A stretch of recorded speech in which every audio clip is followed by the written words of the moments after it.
week. Sunday was one of those special days here, and unfortunately you never get enough time to enjoy it, but we did enjoy the day Sunday and got back to work yesterday as a staff. As a team, we start back to work today.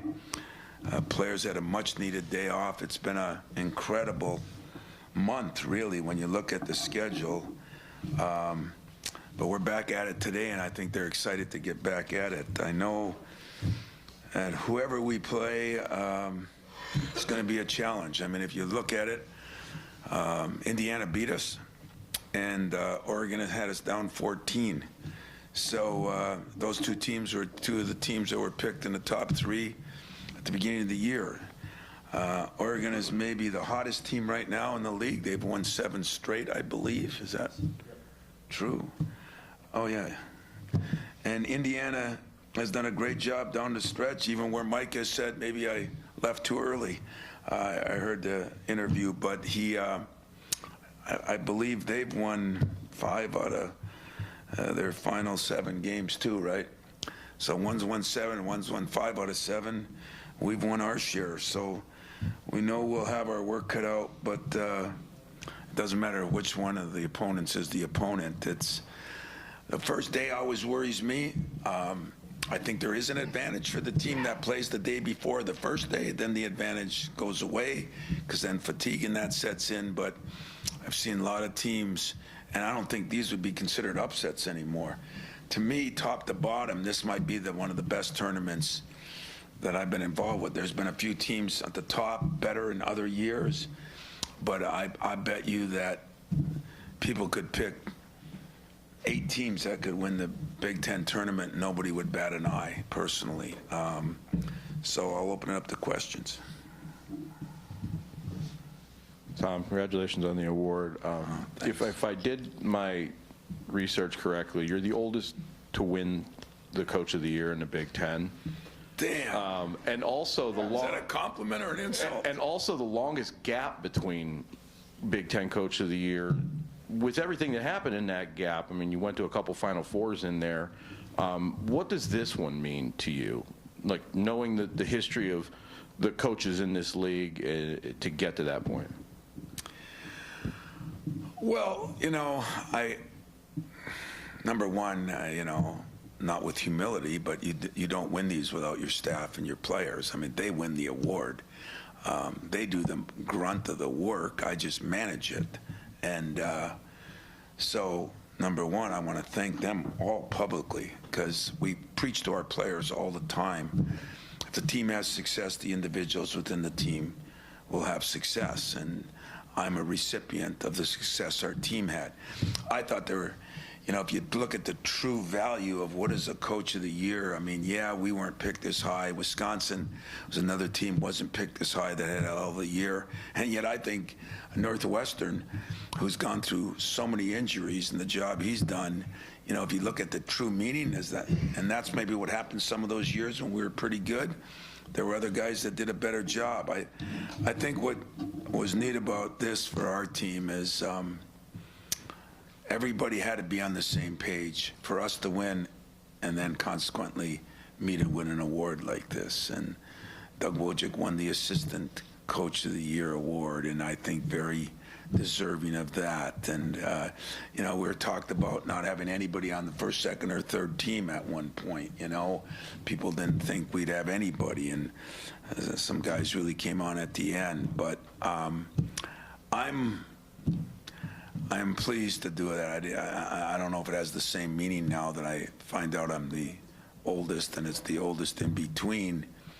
But at the same time, I think it serves to what I say all the time. It's you can adjust and change, but the basics of what you do in these jobs and what is needed to do to win championships hasn't changed in 100 years, much less 20. I think you alluded to this on the Big Ten interview, but some folks maybe had suggested that the game had, I think your words were, left you behind or something like that. Passed you by. Yeah. Sure. And I'm curious, in the context of that and what you've done this season, is there a sense of maybe gratification that you were able to prove it, that you can still do it? I don't, look at it vindictively like that, where you have to prove it. You know, what happens when you've been around a long time and you've been in a conference, the same conference. I mean, when I started out in this conference, Bobby Knight and Gene Cady and Clem Haskins and Tom Davis and, you know, guys that have won big for a long time, 20 years or more. And then, you know, I'm in this conference and, you know, George Perlis here, Bo Schembechler's down there, you know, Woody Hayes had come from Ohio State, you know, and you saw what those guys all went through. And, you know, all of them were told the game passed them by too a few times, you know. Is it 3 yards in a cloud of dust? Change, you know, but the basics of it is still the basics. You got to be able to block and tackle in football. You got to be able to not turn the ball over. The same things happen in basketball, except maybe because of the changing landscape, like it's never changed with the NIL and the transfer portal.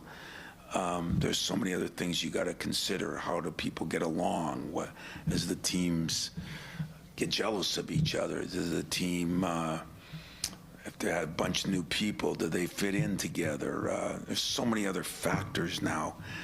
But I don't look at it that there I showed you, because I don't think I've done anything that much different. I've adjusted. I've spent a little more time with the players. I always spent a lot of time, but I made sure this summer, this spring, or this fall, we did things together. We went to baseball and football and basketball games. We went to the UP. We went to Spain. We just did as many things as we could do together to try to build the camaraderie. And I'd say that if Coach of the Year was given for the reason it should be given for what was done off the court, not on the court. And that's what I think people sometimes don't appreciate about here is spending time with players pays dividends. And you get to know them better. You get to understand them better. They get to know you better. They get to understand you better. When you're in a Fox game or you get to fight a fight, it's good to know everything you can know about the guy next to you. And I think that's what we've done a better job of than maybe we've done in a long, long time. And we're forced into it in some ways, but it was a good thing. So, no, it's not, hey, look at me, I'm still alive. It's, hey, I got a good staff, I got good players, and I got guys that sacrificed, bought in, and did everything they could do for winning. And I think it was Nick Saban, somebody, one of those coaches, a couple of them said the same thing, is winning as important as it used to be. I think with this team, winning was important, and they showed it.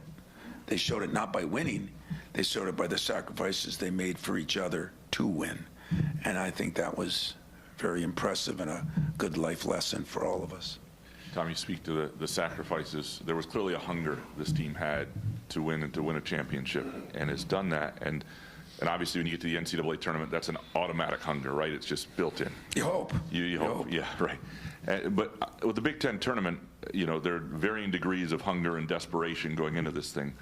I'm wondering how you get that out of your team when they just accomplished something that took a lot of hunger, and then how much over the years you've seen hunger play a role in who is successful this weekend. Boy, that is unfortunately too good of an honest question, because no coach is going to say, no, we're not ready to play this week. Do we fear that? Hell yes. Hell yes, because everybody's human. You know, everybody's patting everybody on the back, making them feel good, and then 3 days later or 4 days later, you got to go play somebody that one beat you, and the other one could have beat you, should have beat you maybe.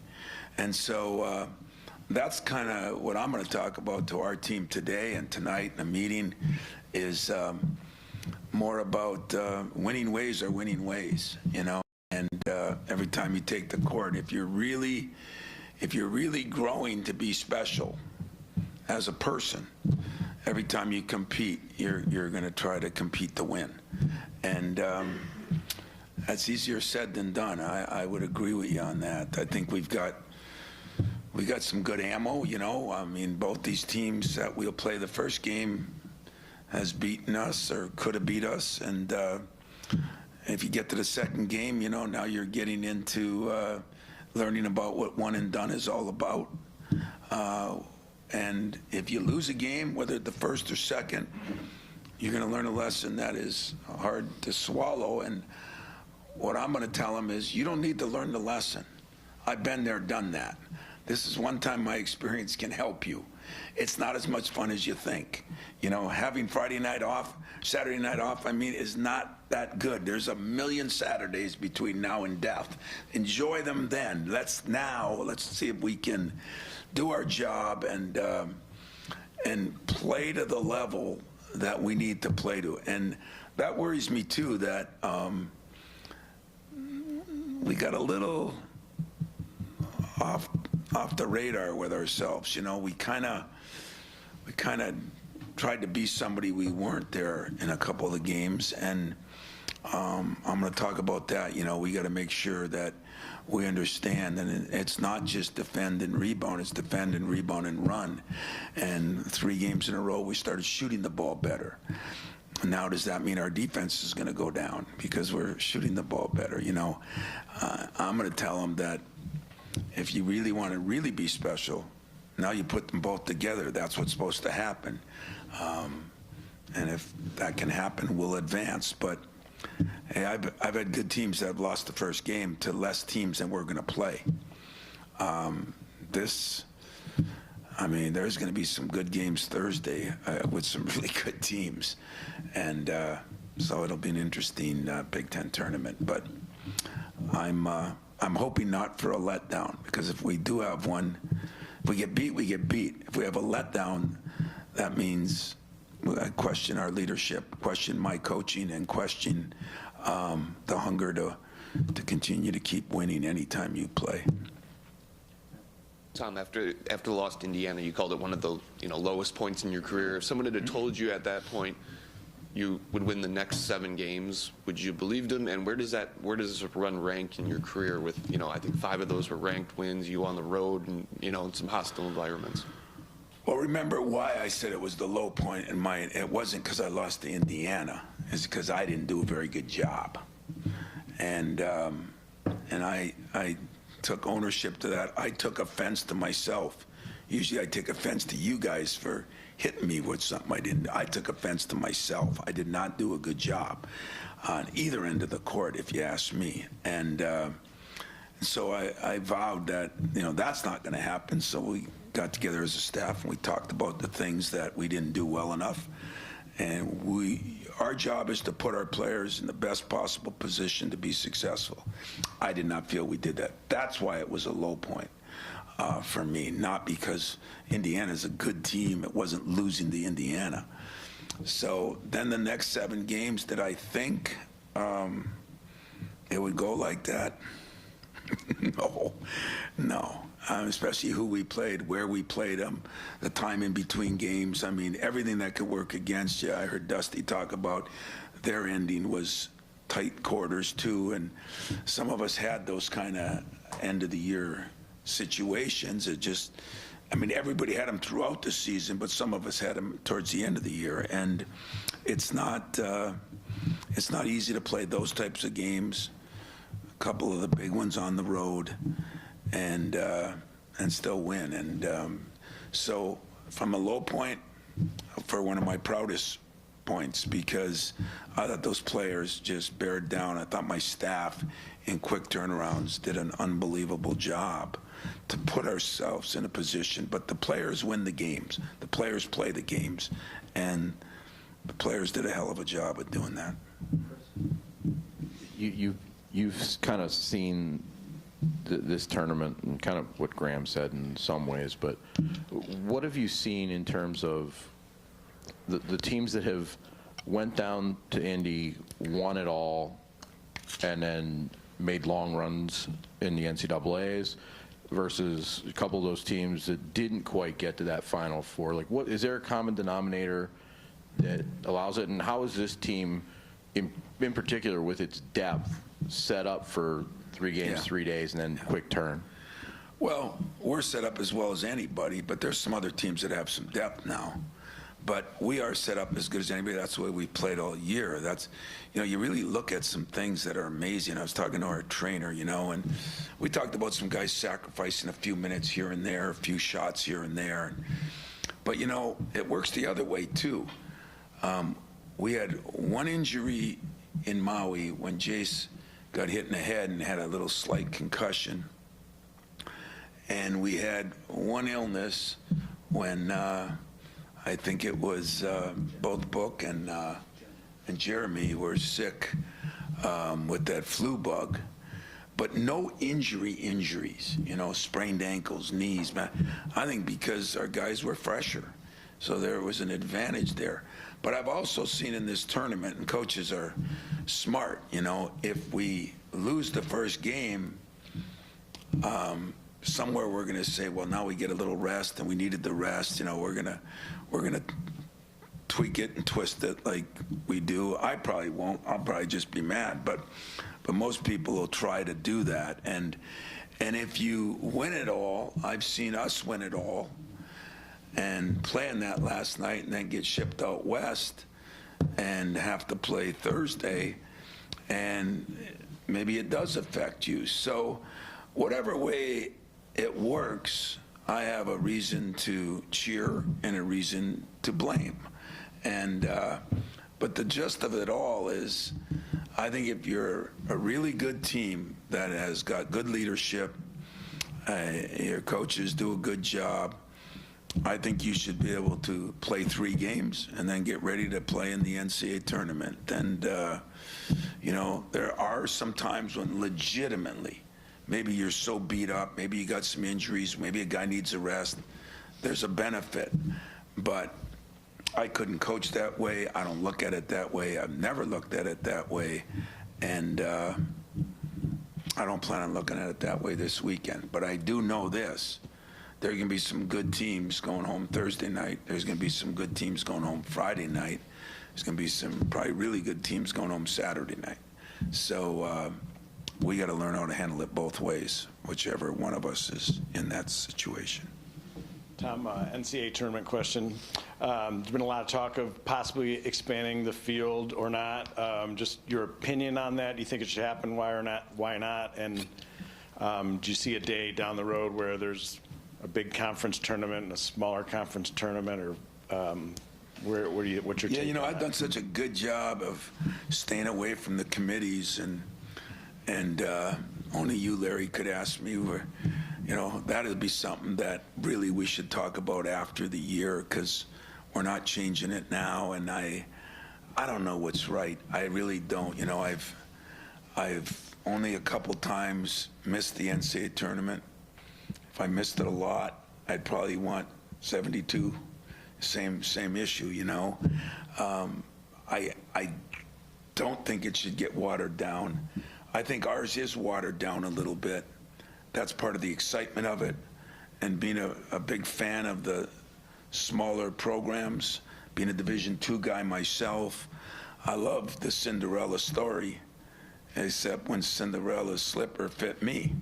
And I didn't like the Cinderella story as much, and I think everybody else, TV and everybody, loves the upsets the first day, but they don't love the upsets moving forward. Where football, you're getting the best 12 teams for the most part. In basketball, it's not even close to that. So I don't know what expanding it would do.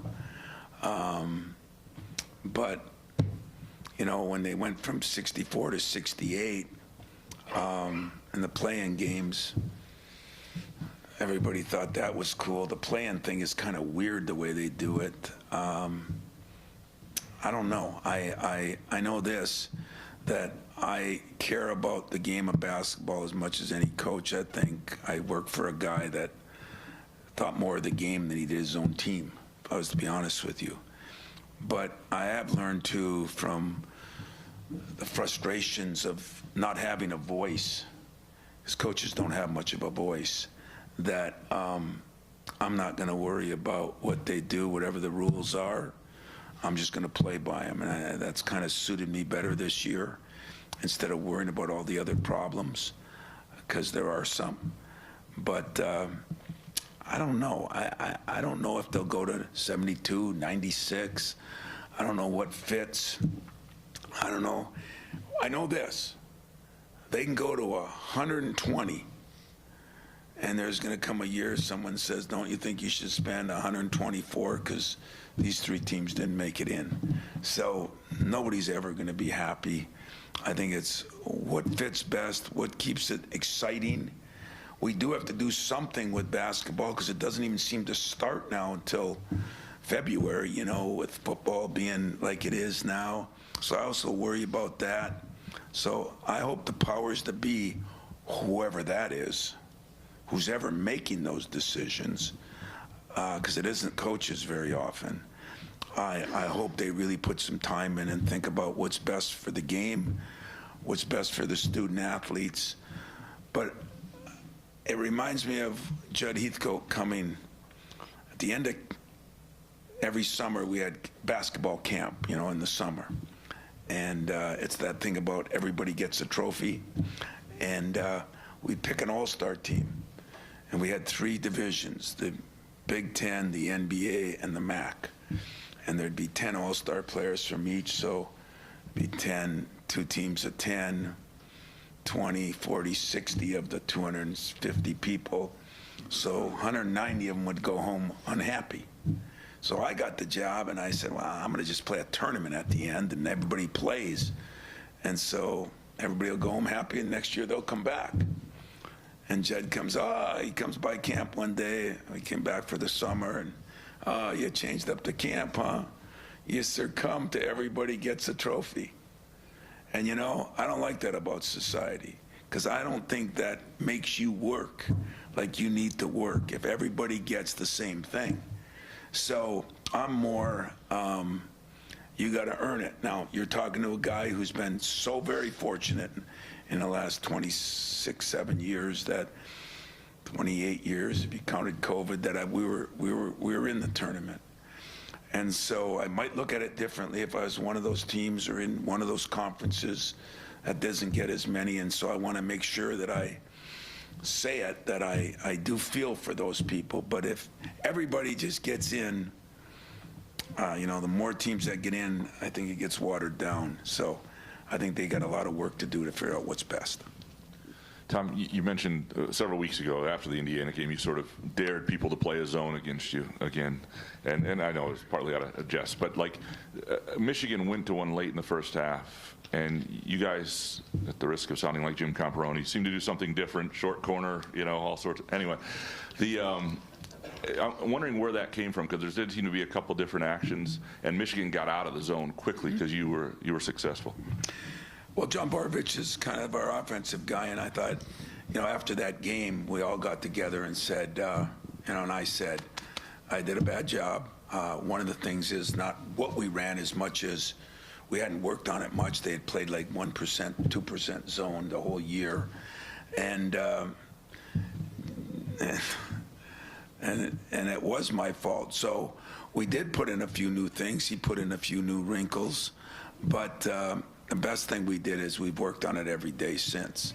And so when I dared him, I mean, hey, we hadn't been the best shooting team either. Sometimes you zone a team that doesn't shoot well. We are a good offensive rebounding team. Sometimes when you zone a team, you give up offensive rebounds, so it can work both ways.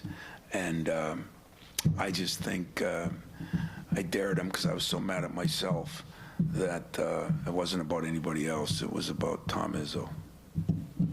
Tom, I want to ask you about another Coach of the Year, Big Ten Coach of the Year, and Adam Nightingale. I've never seen a basketball locker room chant a hockey coach's name like that, or a team get invited out on the floor. So I'm curious, what makes you two so close, and I guess what's your relationship with Adam? You know, what makes us close is Adam.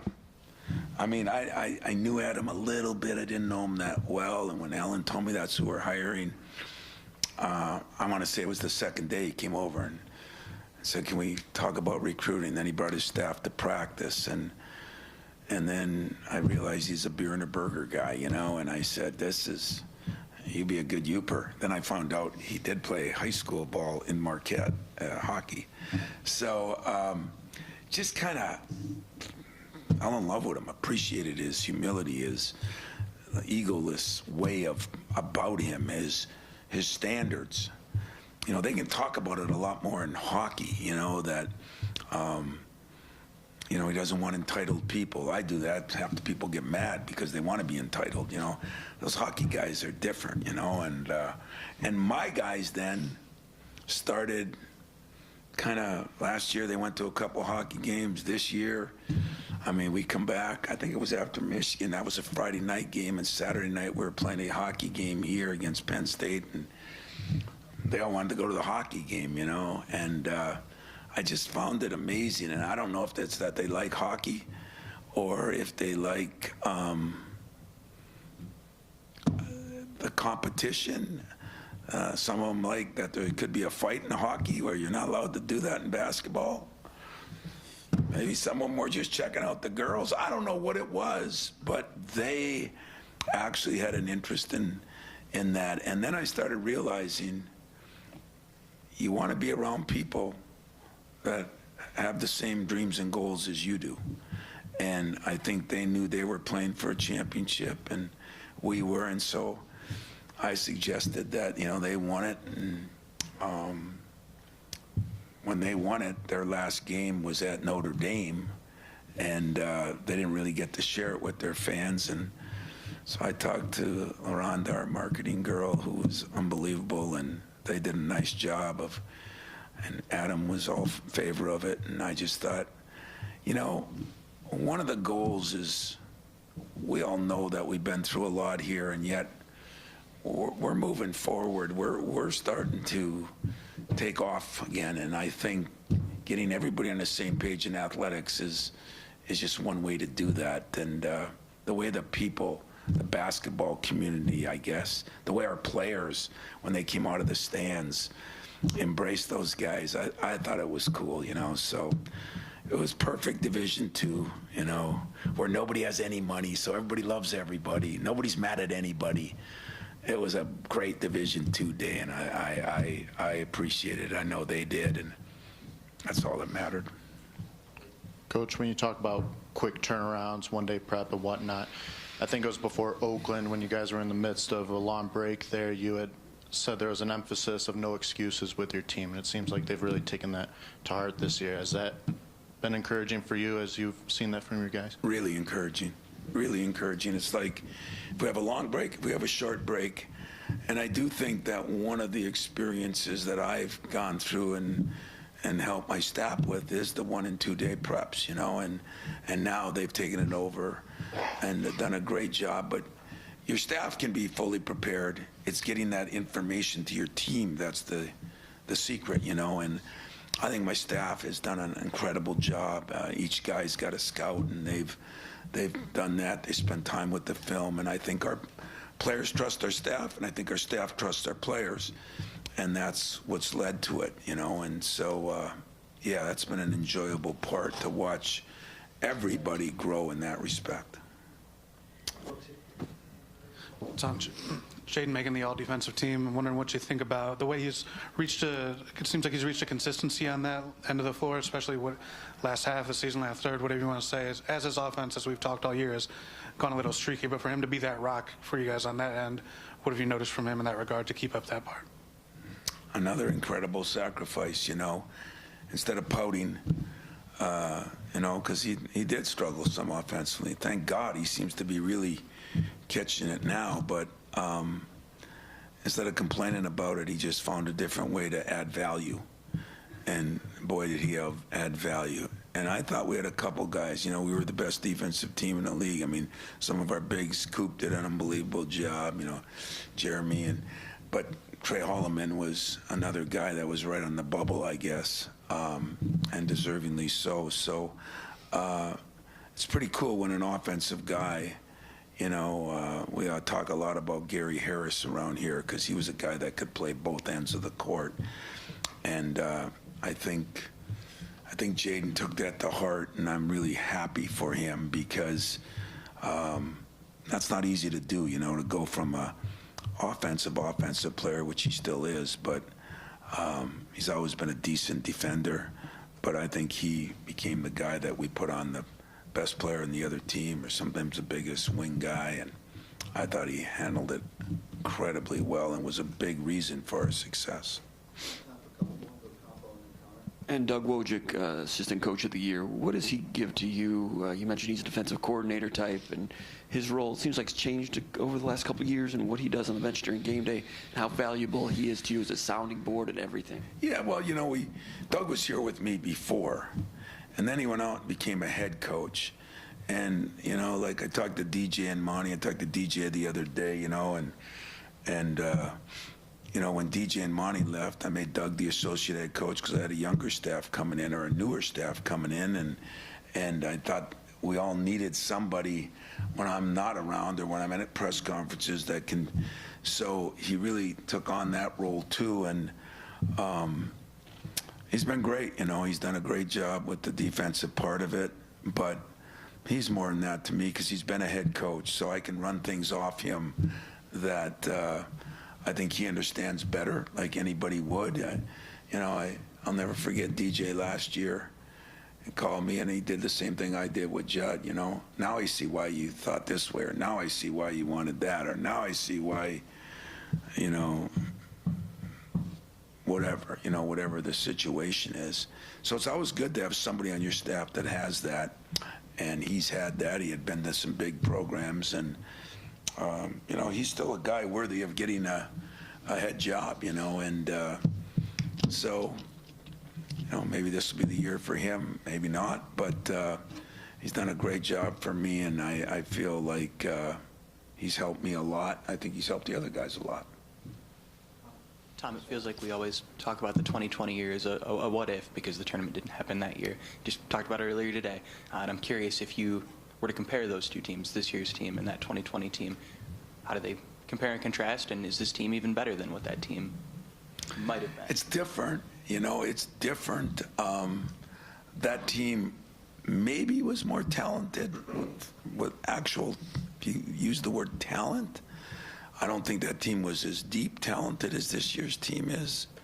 But Cassius was a special player, and not that I don't have special players. You always got to watch what you say, but he really was a special player in that year. The tragedy that he went through at the end, he was really coming on to his own. I mean, we were a really good team. I mean, I say I've had a couple of teams that I thought were Final Four teams. I thought a couple teams that were national championship teams. One of them we didn't get out of the first game. One of them we didn't get out of the first weekend with Miles and Jaron. That was one that wasn't as talented as the Miles and Jaron one, but they were unique in their own way too. They were a really close-knit group. They had been through a lot, helping Cassius through what he went through. But I don't really know. I've never really compared the two because we didn't even get to the Big Ten tournament. We were sitting here practicing in that gym, and practice ended. We're going to go get a shower, go on a bus, and we got the call that they canceled. I think it was the Michigan-Rutgers game, and right before they were going to start. And so when you don't play in those tournament games, it's hard to compare them the same way. But the teams were similar as far as getting along, and maybe the adversity that we had gone through there. We haven't gone through as much adversity here, except the adversity of not being picked as high. That was something that wasn't common around here, not to be picked in the top 2 or 3. And boy, they've done a heck of a job to prove they belong. Thanks, guys.